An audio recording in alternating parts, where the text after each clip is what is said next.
Pessoal, temos aqui uma imagem aonde você tem o ser humano em pé e por cima, como se fosse uma abertura, a energia cósmica, celeste, solar descendo sobre nós. Naturalmente que tem um chakra no alto da cabeça que recebe as energias que vêm de cima. Porém, nossos pés estão encaixados na Terra, então sobe uma energia mais densa por baixo, né, a energia telúrica. E o ser humano está bem entre essas energias celestes e as terrestres, que se equilibram no seu corpo, formando uma mescla, que é a aura da pessoa, além das energias que a pessoa respira, além do que ela come, além das relações das pessoas umas com as outras, com os animais, os vegetais, os minerais e o planeta como um todo. Então, nós estamos, na verdade, num mar de energia, sendo que a gente não percebe a maior parte disso, porque estamos limitados na percepção dos 5 sentidos. E recordem, o corpo humano é matéria, matéria é energia condensada, segundo a ciência moderna. Então, até o corpo humano é energético, é uma forma de energia. Então, não tem como a gente falar de qualquer temática parapsíquica ou espiritual sem considerar estudos sobre bioenergia. Então, aqui hoje, eu separei algumas imagens para poder ampliar isso para vocês, tá bom? Então, essa imagem ela é bem legal, que mostra o ser humano entre o céu e a terra, recebendo influências de ambos, além do meio comum e internamente as influências do que a pessoa pensa, o que ela sente, tudo isso se reflete na média energética dela mesma. Vamos lá, Iago.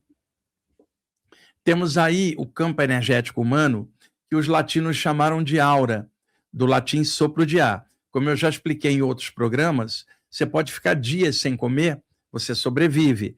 Minutos sem respirar, já era. Então, a principal entrada de energia é a respiração.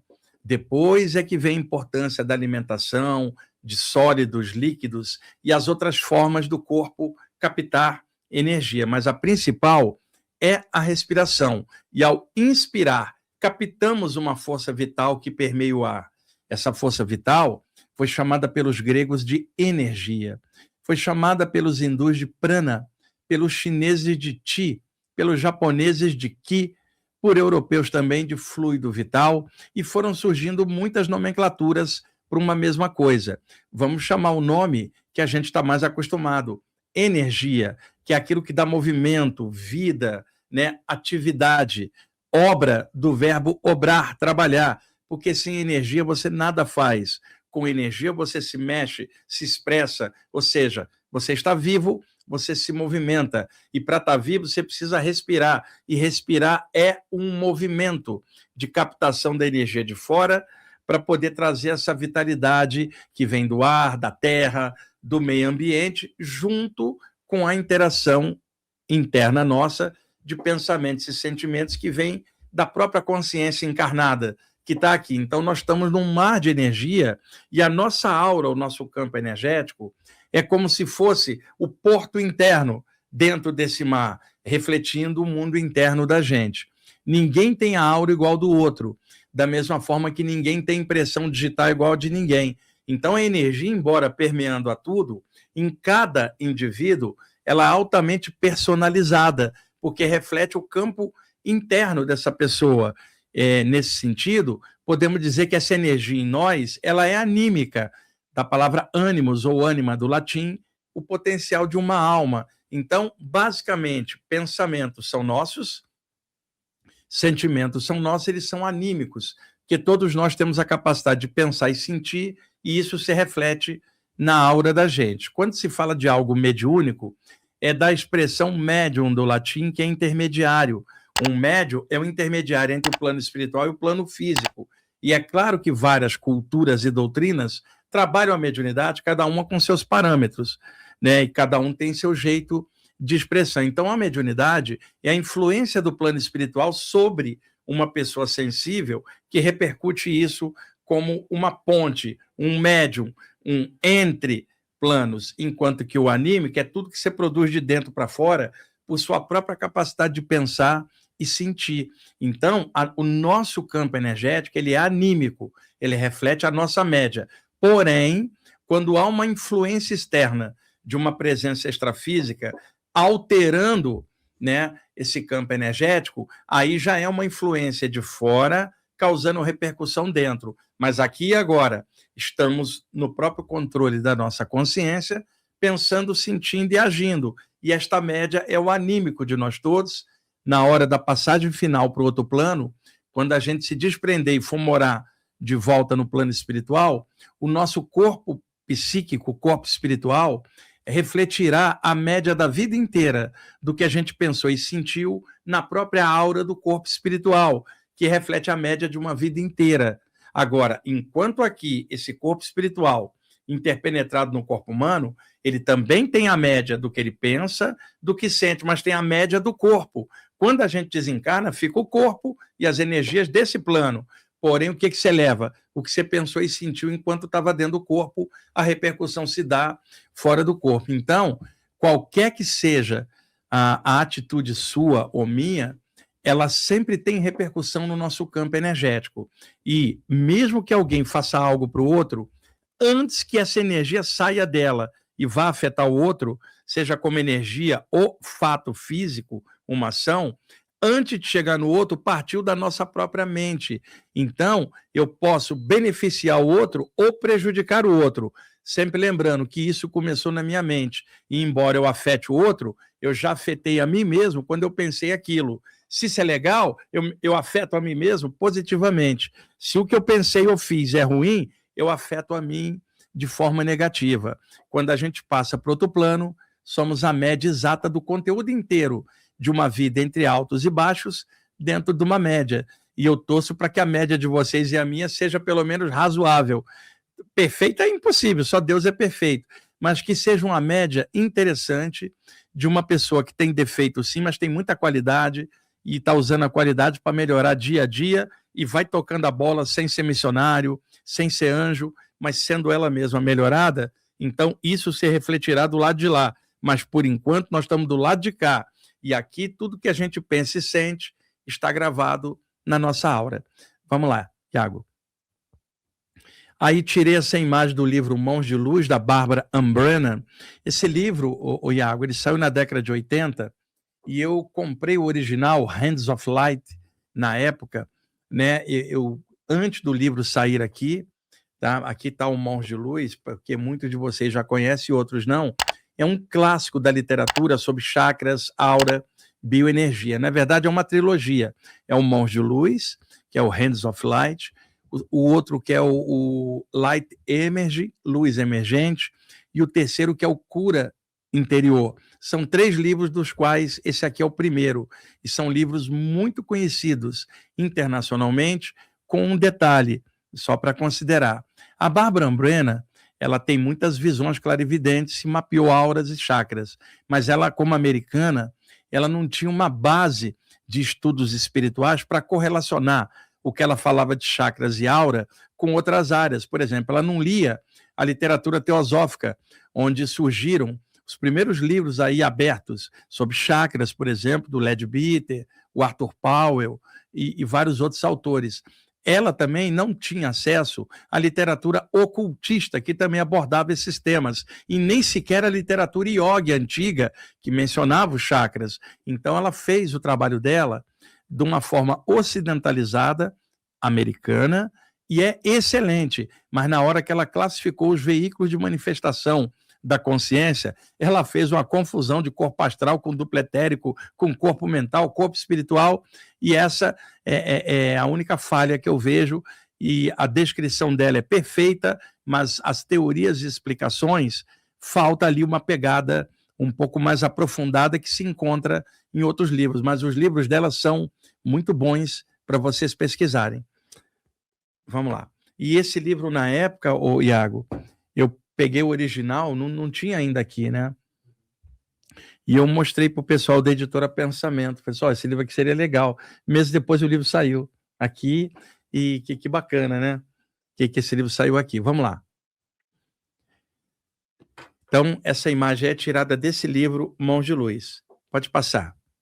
Bom, aqui são imagens em preto e branco, bem legais. Vocês estão vendo as camadas energéticas da aura. São 3 camadas, uma bem justaposta ao corpo, acompanhando o contorno do corpo, que é o duplo etérico, uma segunda camada, que é o corpo astral, chamado também psicossoma, perispírito, corpo de luz, corpo espiritual, tanto faz, e a terceira camada, o corpo mental, né? Então, aqui, neste recorte, estão apenas 3 veículos de manifestação, sendo que o duplo etérico sequer é um veículo isolado, ele é uma interface, uma ponte entre o corpo astral e o corpo humano, fazendo a conexão. Então, é claro que a evolução não se resume só a esses campos energéticos. A evolução é infinita. Sempre teremos algo a descobrir e a aprender no infinito da vida. Então, é claro que outros veículos de manifestação vão lentamente, gradualmente, surgindo, expressando na própria evolução do ser. Porém, a gente tem que ser mais prático. Qual que é a realidade de um ser humano? O ser humano pensa, o ser humano tem emoções e tem a energia, que é a sua ação no plano físico. Então, é pensar, sentir e agir. Isso é o mais fácil da gente estudar, um recorte em 3 camadas. Não adianta falar de corpo búdico, átmico, nirvânico, se você não tem nada disso manifestado em você. Vamos trabalhar com o que a gente é. O ser humano mal compreende o próprio corpo humano. Se eu chegar ali na rua e conversar com um transeunte, perguntar a ela sobre o sistema endócrino dela, a maioria das pessoas não conhece nem o sistema interno de glândulas produtoras de hormônios.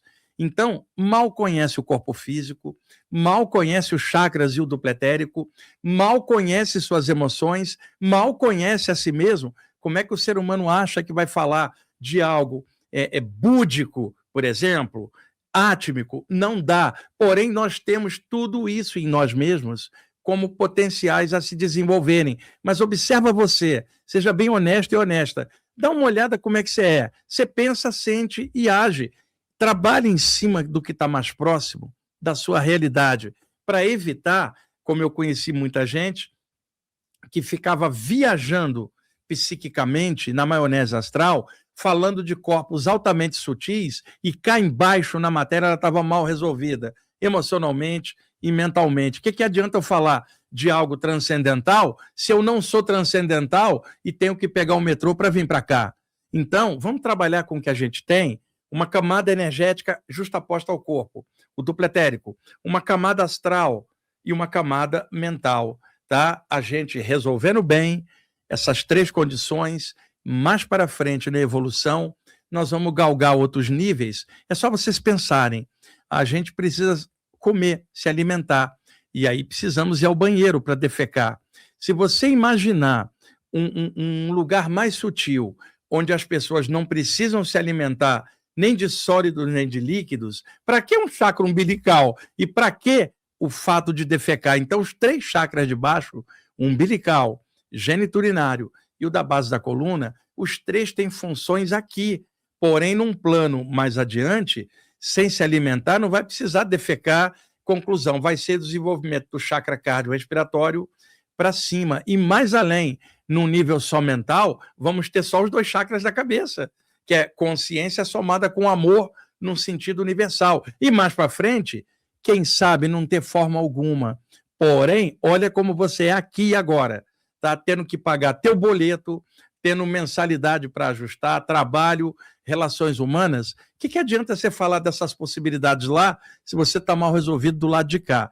Então, a minha proposta é trabalho mais simples. Tem gente que fala, você não quer falar de algo avançado? Sim.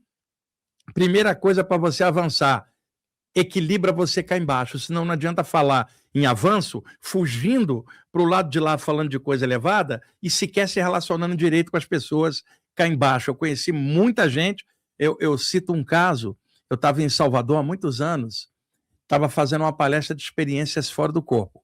E aí chegou um rapaz, na época, ele devia ter uns 20 anos, e ele estudava pra caramba, ele estudava muita coisa de teosofia, ocultismo, gostava do Ramana Maharishi, na parte da Índia, gostava do Paramahansa Yogananda, e ele chegou para mim e falou assim, meu negócio é o plano mental, eu não quero mexer com projeção astral. E eu falei assim, pois é, mas em que plano você está? Você está nesse momento no plano mental ou no plano físico? Você está no plano físico, então você acha que vai desencarnar e furar o astral e furar o plano mental? Que é isso, cara, baixa a bola. Você não acha, Wagner, que saída do corpo é coisa de chakra umbilical? Aí eu sacaneei ele, falei, por quê? Você nunca saiu pelo alto da cabeça? E o cara, ele achava que sabia muito. E aí ele me citou esses autores, Ramana Maharishi, Yogananda, e eu conheço todos eles também. À medida que ele ia falando, eu vi uma massa escura envolvendo a área peitoral dele e falei assim, olha, você é um poço de conhecimento intelectual porque você lê muito, mas aqui tem uma mancha escura na área peitoral e eu já percebi intuitivamente, você gosta de uma moça, você não teve coragem de falar com ela que gostava, porque você é tímido emocionalmente, e um amigo seu acabou se declarando para ela e ela casou com ele.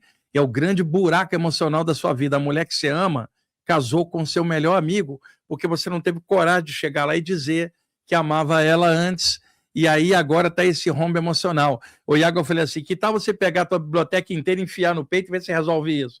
Você está me falando de plano mental e está mal resolvido cá embaixo com relacionamento. Vai crescer. Eu fui direto com ele. Você não é avançado coisa nenhuma, porque alguém avançado não teria um buraco escuro desse no peito. Então, eu conheci muita gente assim, na área ocultista, teosófica, falava muito de planos mais altos e mal resolvido cá embaixo. E outra, o boleto chegando todo mês aqui nesse plano. Então, nós podemos estudar temas elevados, porém, sem perder o pé no chão, sem dar viajada na maionese psíquica, né? Simplesmente trabalhando em equilíbrio, da cabeça aos pés. Não é só falar do superior, também do inferior, juntar e equilibrar. E a gente vai avançando. Agora, olhando aqui a vida na matéria, é pensamento, emoção e energia no corpo. Por isso que eu recortei em 3 partes, para ser bem óbvio, bem prático, não porque eu não conheça a parte avançada. Conheço, mas eu não acho que é avanço nenhum estudar algo avançado e ser atrasado ao mesmo tempo, cá embaixo, sem resolver as coisas mais básicas. Vamos lá. Posso fazer um leve adendo? Fala. Um leve, Wagner. E isso também no que a gente acha, né, de achismos. Por exemplo, você está falando do chakra de baixo. Recentemente a gente teve uma prática na salinha que o Wagner mostrou pra gente uma outra face do geniturinário. Do chakra geniturinário, uma outra maneira de trabalhar bem legal. De trabalhar ele de uma forma que essa ideia da morada do eu e desse silêncio e de estar presente ali, né, na completude do seu ser, ali já é uma coisa muito, muito além do trabalho que o Iago está citando foi um trabalho recente num dos trabalhos de energia que a gente faz lá no IPPB, em que trabalhamos o chakra geniturinário, mas de uma outra forma. Aquilo que a gente faz no chakra cardiorrespiratório, fizemos no geniturinário, e esse chakra é chamado Swadhisthana, em sânscrito, que é morada do eu ou morada do sol. Há um silêncio interno nele, não é só para a parte da reprodução ou da atividade sexual. Há nesse chakra um potencial do eu que é desconsiderado. Alguém fala, não mexo com esse chakra, quero mexer em cima, e fica mal parado ali, porque esse chakra retém memórias de encarnações anteriores, não no sentido mnemônico, que está na memória da mente, mas registro de impressões e traumas do passado. Ficam registrados nesse chakra. Aí eu venho cá para cima e não me resolvo lá embaixo. Então, o ideal é sempre o equilíbrio. É que aqui fica difícil explicar essa prática que foi num trabalho espiritual presencial. E aí, para explicar aqui, fica um pouco fora do contexto. Vamos lá.